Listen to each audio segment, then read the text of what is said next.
Once upon a time, a great author, poet, and fan sat in the bleachers of the original Yankee Stadium and saw more than a building and a baseball game. From his outfield perch, John Updike studied the stately facades, the towering columns, and the expanse of gorgeous green grass in front of him. "Distance brings proportion," he wrote in a poem first published in The New Yorker in 1956 during baseball's golden age. "From here the populated tiers as much as players seem part of the show." Of course, Updike also saw a baseball game.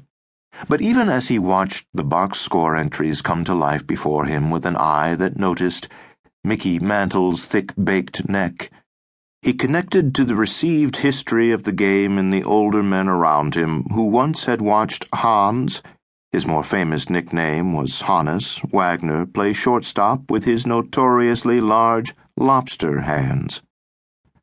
Most of all, he saw unity in time and place, in the nature of the show, not coincidentally the word many baseball people use for the major leagues.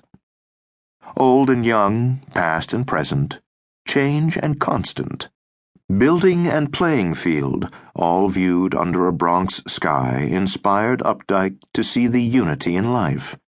To him, it was an ideal way to spend an afternoon. Baseball moves beyond ordinary space and time, as the poem tells us, in its flow of feelings and images. Updike invoked Taoism. The poem is titled Tao in the Yankee Stadium Bleachers, referencing Taoist parable, the great Tao teacher Shung Tzu, and, above all, the pureness of the experience, pure in the sense of undisturbed water. And he looked to the classics of the West as well. Baseball, in its totality, is a constructed stage beast, three folds of Dante's Rose, suggesting the Italian poet's visions of heaven, hell, and purgatory. The poem ends serenely.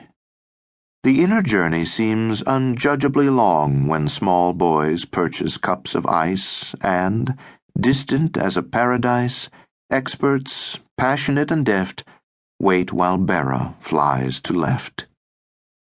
It is a tough, demanding poem, one reason I assign it in my class. But its elements are accessible, if not familiar, to any fan who has embraced the whole show, whether in Yankee Stadium or the friendly confines of Chicago's Wrigley Field, or Pittsburgh's long-gone Forbes Field, or any other of baseball's venues. Whether as stage, setting, or metaphor, we visit the ballparks for more than a game. For even a modestly passionate fan, much less a spiritual one, there is the tableau. It tugs at us, calling upon us to notice the details, to raise our awareness, to see deeply, and by doing so to move beyond the obvious. It is a composite joining the ballpark and the game. In Eric Rolf Greenberg's novel The Celebrant, there is a wonderful description of what happens on a line drive to left by a player named Kopf, with a runner, Duncan, on second base. Here was all the intricate movement of a play in baseball. Duncan taking tentative steps toward third, then exploding into a full gallop as he saw that the ball would drop in front of Jackson. The left fielder dashing to the line of the hit, overrunning it slightly to ensure the freedom of his gloved left hand as he scooped the ball from the grass. Shortstop Risberg aligning himself and raising his glove to offer Jackson a near target for his direct throw home.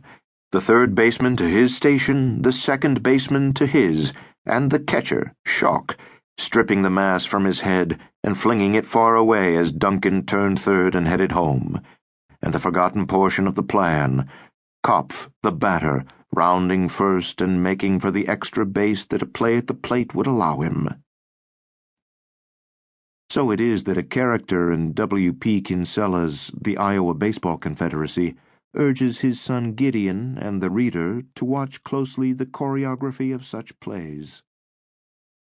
Gideon, there's a lot more to watching a baseball game.